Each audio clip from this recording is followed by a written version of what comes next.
So Reggae Boys defender Damian Lowe has joined the plethora of Jamaican players in the USSBL, aka the United States Soccer Bush League. We understand that Lowe has signed a short-term deal with a team named the Phoenix Rising FC in the second tier of American professional football. On his way, we are told, to a club in Qatar. Of course, having seen the quality and talent of Damian Lowe, this to me is disappointing. Remember now, Lowe was drafted directly into the MLS. He went down to the USL.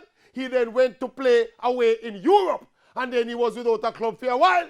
And now he's back in the USL. Me think this baller better than that. I mean, if he's choosing to earn some big bucks by eventually going to play in the Qatari League, we can't fight against that. But from a football perspective, I was expecting more from Damian Lowe. But of course, it is what it is. COVID-19 mashed up the football market. And at age 27, Lowe is not getting any younger.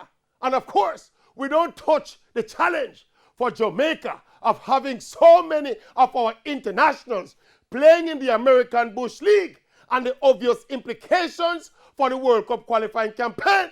How well is the USL preparing our players, including Damian Lowe, to go toe-to-toe with the big boys in the region? That, of course, is a different story for a different date. And for that, we are going to charge a different rate.